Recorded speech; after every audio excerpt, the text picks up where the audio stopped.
Good day, everyone. I am Jerlisa Nooha Labrador, a fourth-year student of Bachelor of Elementary Education at Negros Oriental State University, Shaton Campus. Today, we are going to explore a topic that many people find complicated, but which it plays a very important role in our everyday lives. Taxation in the Philippines. At first, taxation sounds technical, legal, or even intimidating. But let's make it easier to understand. Imagine our country as one large household, and every home, family members contribute money for electricity, water, food, repairs, and emergencies. If no one contributes, the household cannot function properly. In the same way, taxes are the contributions we make as citizens so that government can operate and serve the people. Through taxes, the government can build classrooms, pay teachers, maintain hospitals, improve transportation, respond to calamities, and ensure peace and order. This is why taxation known as the lifeblood of the government. Without it, public service would stop. In our discussion, I will present to you our objectives. So by the end of this session, you would be able to first, explain the legal basis of the government's power to tax. Second, describe the principles that guide taxation. And third, differentiate national taxes from local taxes. And fourth, distinguish between direct and indirect taxes. And the fifth and the last, understand how recent reforms aim to make taxation more efficient and responsive. Let's begin the legal foundation and power to tax. The government cannot simply collect money without authority. Its power comes from the 1987 Philippine Constitution. The Constitution sets the rules to ensure that taxation is fair and not abusive. First, taxation must be uniform. People in similar circumstances should be treated alike. For example, two employees with the same income level should not be taxed differently without a valid reason. Second, taxation must be equitable. The burden should be fair. Taxes should not leave citizens unable to support their basic needs. And third, taxation should be progressive. This follows the idea that those who can have more in life can contribute more. Think about in this way. If a minimum wage earner and a millionaire pay the same tax amount, who will struggle more? The lower income earner. Progressivity helps prevent that imbalance. Aside from the Constitution, three important laws guide taxation. The National Internal Revenue Code, or NIRC. It handles national taxes like income tax, VAT or value-added tax, and excise taxes. The second is the Local Government Code, or LGC. It defines what local governments are allowed to collect. And the third the Customs Modernization and Tariff Act, or the CMTA. It focuses on taxes and duties on imported and exported goods. These laws make taxation structured and systematic rather than random. Now let's move on to national versus local taxes. Taxes are collected either for national purposes or for local community needs. National taxes, these support programs that benefit the entire country. For example, funding the armed forces, building national highways, or operating state universities. Or it can be financing large disaster recovery operations. They are primarily collected by the BIR and the Bureau of Customs. If a bridge connects several provinces, national funds are likely involved. Now, let's move on to local taxes. Local taxes stay within the community.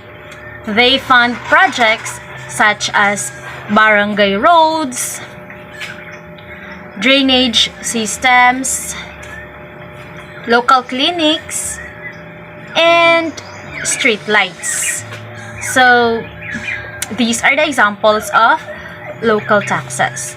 For instance, if your town improves its public market or buys new service vehicles, those may be paid from local revenues. LGUs, or local government units, enjoy fiscal autonomy, meaning they can prioritize spending according to their community's needs. However, they must still follow national guidelines. Next, let's move on to the classification of taxes, the direct versus indirect taxes. Taxes are also grouped according to who ultimately carries the burden. So first is direct taxes. These are paid by the person intended to pay them, and the responsibility cannot be transferred. For example, income tax. When you became employed, a portion of your salary is withheld and sent to the government. If you owe income tax, you cannot tell someone else to pay it for you. Example, estate tax or donor's tax. If property is transferred, the obligation stays with the estate or the donor. Now let's move on to indirect taxes. These are different because businesses can recover the amount from consumers.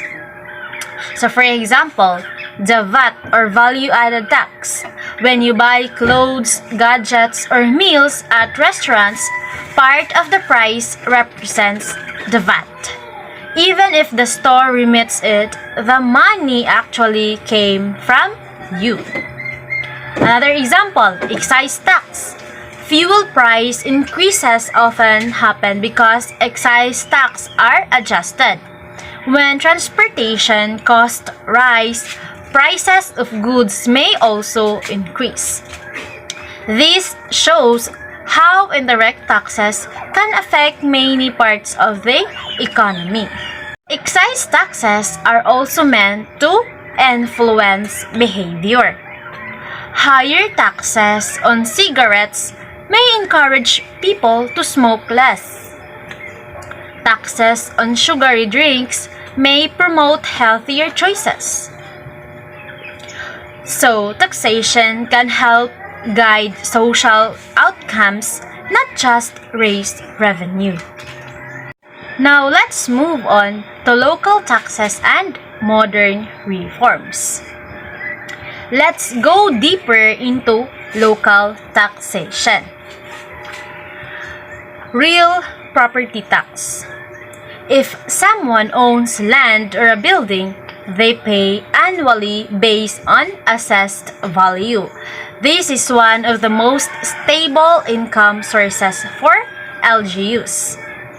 When property development increases, local revenues also grow. Next is the professional tax. Licensed professionals pay this to practice their occupation within a locality. This contributes to the community services that professionals themselves also benefit from. Now let's go to modern reforms.